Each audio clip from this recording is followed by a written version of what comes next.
The male lead shares a resemblance with me, just enough to sting his pride. To prove he is better than me, he deliberately gets close to my rival, my childhood sweetheart, planning to marry her before I can. But before he even makes a move, I have already delivered her to his doorstep overnight. Because on the day the male lead transmigrated into this world, I was hiding behind a tree, watching the whole thing unfold, and I accidentally discovered I can hear every word between him and the system. To figure out whether his intentions are good or bad, I play along with his script for 10 years. The whole rivalry over a woman act. Now I am tired of the game, and I know exactly why he came here. All he wants is to win over my fiancée. Just as I am packing my bags to leave the country and escape this ridiculous drama, I catch something unexpected at the wedding. The male lead saying his tearful goodbye to the system. Congratulations, player. You have successfully married Stella. The final ending is complete. It is time for me to go. Ethan gives the system a small nod. All right. Thank you, system. You gave me a chance to start over. I am hiding in a corner listening, and I cannot help but laugh to myself. The system is actually leaving, without it here to control the plot. Who knows what happens after the final ending? So I pull out my phone and cancel the international flight I just booked. Then I turn my gaze, slow, deliberate, full of bad intentions, toward that couple about to be wed. Ethan and Stella's wedding is a spectacle. There are over 100 camera positions and top influencers are live streaming the whole thing. The moment it goes live, the live comments flood in. Who else gets it? They finally ended up together. That guy must be fuming.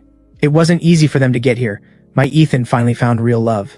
Without that vicious guy around, Miss Shen would have married my dream guy ages ago. But it's because of that guy that my dream guy figured out his own heart. The comments are split, either blessing the couple or insulting me. I read a few and lose interest fast. Back in the day I would have fired back. But after 10 years, I am completely immune to the hate. I stay hidden in the corner, eyes scanning the room. This wedding has to go smoothly. In the middle of all the noise, the officiant finally takes the stage. The moment the ceremony begins, I am more nervous than the couple getting married. Ethan stands in a sharp suit, his posture tall and commanding, eyes fixed ahead, gazing with deep emotion at Stella walking toward him. Ethan is a celebrated award-winning actor, the national idol adored by everyone online. Because of this, Stella generously opens 100 spots for Ethan's fans to watch the wedding in person. Standing right next to me must be one of them. A girl points at the stage and starts screaming, "Look, look, they're exchanging rings!" Her shout pulls my attention back to the stage. Stella has already slipped the wedding ring onto Ethan's finger. Now it is his turn. I watch his slow movement, and my breath stops. Just as he is about to slide the ring onto Stella's finger, he suddenly stops. Ethan's gaze cuts straight to where I am standing. I know. He has found me. And I never expected him to let it go. Not on a day this big. Sure enough, the next second Ethan picks up the microphone. Thank you all so much for being here to celebrate with Stella and me. But there is someone I need to thank in particular. Someone you all know. Everyone follows Ethan's gaze toward my direction. For a moment, no one recognizes me. Ethan continues. You all know the road here wasn't easy for Stella and me. There were many obstacles along the way. Those who know us well understand. I look up and meet Ethan's gaze. Cold, deliberate, and full of ill intent. Yes, every single obstacle was caused by me. Ethan looks straight at me and speaks. Xavier, I know you are not ready to accept this, but I still want to say, true love does not go to whoever arrived first. You have been by Stella's side for a long time. But what she feels for you is family, never love. I hope you find someone who truly cares for you. And thank you, Stella, for always standing by my side. The moment my name leaves his lips, I feel it. Waves of hostile stares landing on me. Several people even step closer, forming a circle around me as if they are afraid I will cause a scene. And all of this is exactly what Ethan wants. Drag me into the open, flog me in front of everyone. Only then does Ethan pick the ring back up and slide it onto Stella's finger. Watching this, the weight I have been carrying finally lifts. One of Ethan's younger female fans points at me, teeth clenched. Miss Shen and my dream guy are married now. If you dare go near them again, I will not let you off easy. I give her a sheepish nod. Don't worry, I wish them all the happiness in the world. Done. Then, a soft chime rings out. A small blue robot materializes, floating in front of Ethan. Congratulations, player. You have successfully married Stella. Player, your mission is complete. It is time for me to go. Ethan nods. All right. Thank you, system. You gave me a new life. Only I can hear this exchange. 10 years ago, when the system first appeared, I could already hear it. Ethan is its player. Through it, I learned I was cast as the villain. I tried to rewrite my own role, but it was useless. So I commit to the part, play the villain, see the plot through, wait for it to leave. Now this damn system is finally gone. What comes next? That is the real villain. Before I leave the wedding, I catch Ethan's eye one last time across the room. I give him a small smile. Your good days are over. I get back to my place, and the first thing I do is throw out everything from before. Then I call a moving company, and finally send a message to the pinned contact on my phone. By the time I finish, it is past midnight. For the past 10 years, I have played the villain with total dedication. Their romance needed me to turn up the heat. Fine. So what if I was their puppet? Now the final ending is here. The plot no longer controls me. Who knows what happens after the story ends? Everything I gave away as their puppet, I am taking it all back piece by piece. First on the list is Stella's current position. 3 days pass in a blink. The buzz around Ethan and Stella's wedding refuses to die down. Millions are still talking about the wedding of the century. Ethan rides the wave to break into international markets. Then comes the post-wedding family visit, and I show up too. Standing outside, I can already hear the laughter from inside. I do not even need to walk in to picture the warm, happy scene. But today I'm here specifically to ruin it. Ethan is the first to spot me. "Xavier, we were just talking about you. Since you are here, might as well stay for dinner." I nod. The looks on everyone else's faces, like they have bitten into something foul, make me feel fantastic. The air itself tastes sweet. Father gives me a cold look. "Since you are back, behave yourself around Ethan. No more schemes. They are legally married now. If you go anywhere near their relationship, you are the other man." I stare at this man who is my father in biology only. Hard to believe a parent would say this to their child, but I have heard worse from him. Now that I do not care, it does not hurt. So I nod. Of course. I would never knowingly go after someone in a committed relationship. That would be beneath me. That seems to hit a nerve in Victor. His expression visibly darkens. Right then, Ms. Zhang calls out the dinner is ready, cutting through the tension just in time. But the moment I sit down, Ethan speaks up. "Mom always sits there. Since Xavier likes it so much, why don't you find another seat?" I glance at Ethan with a half smile. He smiles back, warm, gentle. Only I know how ugly that smile really is. Vivian, my stepmother, laughs it off without a care. If Xavier likes that spot, just let him have it. Stella watches me with disapproval. "Xavier, you still have no shame." At that, I slam my palm hard on the table. "This is my home. Who told you I need to watch my manners for outsiders at my own table? Eat or get out." The slam startles everyone in the room. It seems like no one expected me to push back, especially not against Stella. After all, everyone knows Stella is the woman I could never have. Back when I was rebellious, I only listened to Stella, and she loved to rub it in. So what if he's from a rich family? One word from me and he jumps. So naturally, everyone assumed I would never fight back, never refuse. But they seem to have forgotten that I used to have edges. 10 years of playing the simp could not grind them down. I just kept them hidden. Now the system is gone. I am free, and I intend to do exactly what feels right to me. No more swallowing my pride. Victor is the first to snap back to reality. He slams the table even harder. "Xavier, are you out of your mind? Say the word and I will throw you out." In the past, hearing that would have made me tear up and beg for forgiveness. Because rule number 1 of being a villain, starved for love, starved for a father's love. So the threat of being thrown out used to terrify me. Back when the plot had me on a leash, that is exactly how Victor kept me in line. But there is no plot anymore. I let out a short laugh. "Dad, you seem to have forgotten something. The name on this villa is Xavier Shen." That lands like a punch. Victor goes speechless. Vivian sees the situation going south fast and steps in. "Xavier, stop joking around. The property deed is locked in the safe. Your father's heart cannot handle jokes like this." Victor seems to pull himself together. His hand slams the table repeatedly as he shouts, "Ungrateful brat." I sigh quietly inside. A friendly heads up and nobody believes me, so I stop wasting time on them. "Ms. Zhang, serve the food." She responds cheerfully. "Right away, Master Shen." Victor frowns the moment he hears that. "Don't call him Master Shen. He's the second young master." Ms. Zhang does not listen. She is already heading to the kitchen. Her cooking is as good as always. Ethan's face has gone a little pale. Clearly, he is rattled by that title. I take a bite and look at father. "Dad, are you planning to put Ethan on the family registry? Because Ethan is Victor and Vivian's son, 3 months older than me. If that is actually the plan, let me remind you, the Shen in Shen group belongs to Serena Shen, not to Victor. Serena was my mother. A gentlewoman. Too devoted to love for her own good. And she paid for it by falling for a social climber like Victor. The ending was never going to be good. Since no one believes this villa is in my name, I might as well give them a proper gift. The thought makes me smile. I clap my hands. Several bodyguards dressed in black come rushing in from outside. They surround Ethan and the others in one smooth motion. Before anyone can react, the bodyguards drag them all out of the villa. Victor screams curses from outside. I tune him out completely and call the butler over to arrange a cleaning crew. Every corner, top to bottom, and the flowers in the garden, all of them gone, replaced with a vegetable patch. The old Xavier could never have been the legal owner, but the Xavier who turned 18, under the alias Ash Shen could while Ethan and his crowd were living in luxury. I was quietly rebuilding, waiting for the right moment. And now that moment is here. When my phone rings again, I turn it off. As much as I want to twist the knife right now, villains who talk too much lose. The priority is bringing the leads down.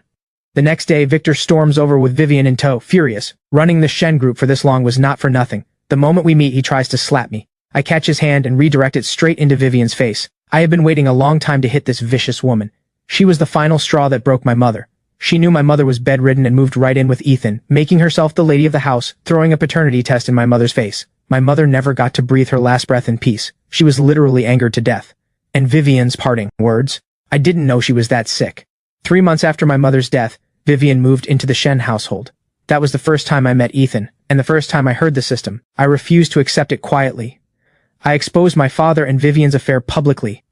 At first came a wave of cyberbullying, but then Ethan went live, sobbing about Vivian and my father's relationship, claiming they were childhood sweethearts, that a wealthy girl had set her sights on Victor, and Vivian was forced to give him up because of the power imbalance. Separated for over a decade, and then, after my mother died, she was the one who got blamed, all to earn sympathy for the people who destroyed her. That was when Ethan first stepped into the public eye, going from the nation's favorite son to a national idol. Vivian is stunned. Before Victor can try again, I land 2 more slaps on Vivian's face, quick as a reflex, then turn to my father with a look of pure confusion. Dad, what are you doing? Victor catches on, eyes blazing. You ungrateful brat, she is your elder. Smack. Another fast slap lands on Vivian's face. Dad, what did you say? I could not hear you. Victor's finger trembles as he points at me, clearly shaking with rage. He wants to hit me but eyes the baseball bat in my hand, something I picked up on the way here. Tell me, what is going on with that villa? How is your name on it? I am in a good mood, so I explain. The villa was originally registered under my mother's name. When she passed, she left all her assets to me. I just had to wait until I came of age to inherit. Victor had been eyeing it for a long time. Before I was even an adult, he pressured me to transfer the assets into his name, calling it safekeeping. So I went along with it, with a lawyer's help. Fortunately, my mother, as hopelessly romantic as she was, never put her own child in harm's way. The name on the property deed is Ash Shen, a loophole I built specifically to work around the system. Once the system left, I just needed to update the name, and everything would be mine again. Victor and Vivian stand there in a daze. Seeing their devastated faces puts me in such a great mood that I cannot help adding a little more. Dad, you could not even get social climbing right. How do you have the nerve to move your mistress into the house? Watching their faces go dark is deeply satisfying. I am done wasting time on them. I close the door and go back to sleep. That afternoon at 2:30, I reach out to over a dozen major influencers and anonymously send them Ethan's dirt. The internet is truly a double-edged sword. Ethan used it to destroy my reputation. Now that sword points at him. But before his scandal even catches fire, I am already trending. The villain is stirring up trouble again. Looking at that headline, I genuinely want to compliment whoever wrote it. Perfectly on brand. The content is nothing new, just that I disrespected my elders, hit my stepmother, and kicked my own father out of the house. Ethan is a national idol, and Vivian rides his coattails, becoming the nation's favorite stepmom. On top of that, Ethan and Vivian occasionally appear on variety shows together, earning an online reputation as the most enviable mother-son duo. People constantly praise how close they are, despite sharing no blood. So Vivian has become something of a public figure herself. This whole thing should never have made it online, but today, coincidence works in my favor. When Vivian calls Ethan crying, he happens to be live. The whole thing spills out on camera. Perfect. I was only afraid he would not air it. At 2:30 in the morning, several trending topics bury my own scandal and shoot to the top. Exposing Ethan Gu. The national idol is not who you think. National idol caught bullying. The things Ethan Gu does not want you to know. Ethan Gu pointing fingers while hiding his own dirt. 5 trending topics, all Ethan. All posted in the middle of the night when most people are already asleep. By the time anyone notices, the screenshots are already everywhere. Taking them down is too late. So the next day, Ethan sees the trending topics and is completely lost. He knows his secrets are under his control. Every witness dealt with. He cannot figure out how this leaked. I am in front of my screen laughing out loud. Of course it leaked. Because I spent years quietly collecting every single one of those secrets, saving them for exactly this day. The trending topics get pulled down fast. Paid trolls flood in to deny everything. I know this alone is not enough. But once these stories exist, they plant seeds in people's minds. They say they believe in their idol. But Ethan's follower count drops by 3 million overnight. Just a drop in the bucket, but it is enough. Ethan and Stella are one unit now. So his company takes a hit too. The stock drops hard overnight. Stella is thrown into chaos. She was furious, but Ethan soothes her down. There are too many eyes on them now. Plenty of people do not want them to thrive. Once the plot ends, I can feel the weight that had been pressing down on me, just gone. Everything I do flows effortlessly now. A protagonist without their halo is just an ordinary person. The day Ethan's film crew wraps, I make sure to show up at their wrap dinner. He spots me and looks surprised. Xavier, what are you doing here? I smirk inwardly, hold his gaze with open defiance, then walk away without looking back. I know he will follow. Sure enough, the moment I round the corner, Ethan calls out, Xavier, that was you online, wasn't it? The hostility rolls off him in waves, completely unmasked. I do not bother denying it. Ethan scoffs. Pointless. Save yourself the effort. You cannot beat me. 10 years ago you could not. Nothing has changed. And right now you have nothing. What exactly are you fighting with? Ethan's best trick is playing two faces. In private, this is his real face. I look at him coldly. Your fans should see you like this. Disgusting. And how do you know I have nothing? Is it just because that system told you so? The words land. I watch the shock register in his eyes. Before he can speak, I keep going. What made you think an unknown entity could take me down? Because you are the male lead? A male lead who needs someone else to fight his battles is not much of a lead. Enjoy your last good days. Do not be naive. Ethan seems genuinely shaken. For the next few days he stays completely out of my way. No more daily posts about life with Stella either. During his quiet period, I head over to Stella's company. Before I can even reach the elevator, she steps off one and blocks my path. Someone must have tipped her off. After all, I have been a permanent fixture in online drama, the villain everyone loves to hate. And I used to show up here all the time just to be near Stella. She takes one look at me and her expression sours. Xavier, why are you here? I am a married woman, have some respect. I let out a short laugh. Deputy Director Shen, no need for that tone. We're going to make great colleagues. As the company's largest shareholder, coming to work seems perfectly reasonable, don't you think? That same day, I walk in under the name Ash Shen. The whole office is stunned. I settle into what used to be Stella's office, take a long, satisfying breath, and call the assistant to have all of Stella's things removed. Stella seethes. Xavier, don't push it. I turn and sweep her ceramic mug off the desk. It shatters across the floor. Ms. Shen. Oh wait, Deputy Director Shen. Looking forward to working with you. And going forward, the name is Ash Shen. Stella bites down hard, but there is nothing she can do. She storms out. In the best mood I have been in for years, I order afternoon tea for the entire staff, give everyone 2 days off, and then call a shareholder meeting. On the day of the meeting, Stella walks in looking sharp and composed. No trace of her earlier collapse. She brings Victor, Vivian, and Ethan with her. I am seated at the head of the table. The moment I see them, I call security over and have the non-members escorted out. Ethan breaks free from 2 guards and shouts at me. Xavier, why are you throwing us out? Father agreed to this. I stay completely calm. A shareholder meeting is not open to just anyone. Award-winning actor Ethan, this is not a film set. The fact that I did not have security throw you out is already more than generous. The meeting begins. Just as expected, no one backs me. Everyone insists Stella is the right fit and I should hand the position back. I let my gaze move slowly across the loudest voices in the room. Mr. Shen, the right person should be in the right place, and I don't think that place is here for you. Stella steps in right on cue, playing the reasonable one. Xavier, if you want to work, just say so. I can find you a position tomorrow. What you're doing right now, I don't personally mind, but you are disrupting the livelihoods of everyone in this company. Not everyone has your financial security. I nod agreeably. Exactly. We cannot let personal matters get in the way of people's paychecks. Which is exactly why you, Stella, should not be here either. I turn to another board member who has been pushing back. Mr. Huang, I have one thing to say to you. Never covet what is not yours, no matter how suited you think you are for it. If it is not yours, it is not yours. And I want everyone here to know, the Shen and Shen group belongs to Serena Shen, not to Victor, and certainly not to Stella. Someone my mother casually sponsored out of the goodness of her heart has no business eyeing what belongs to the host.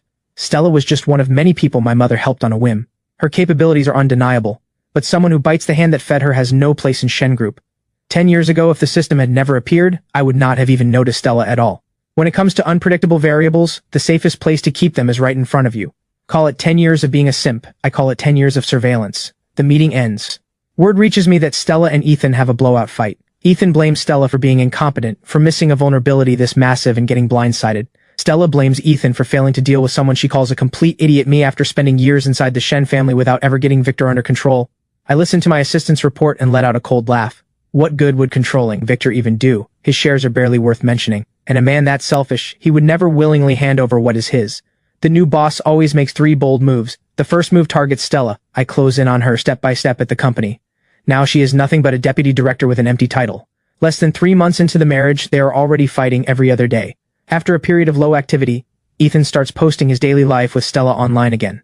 Doing the math, right, Luna is coming back. Luna is my biological sister. Because of this, Ethan even calls to give me a heads up. Xavier, Luna is coming back. Make sure you treat her right this time. Don't be like before.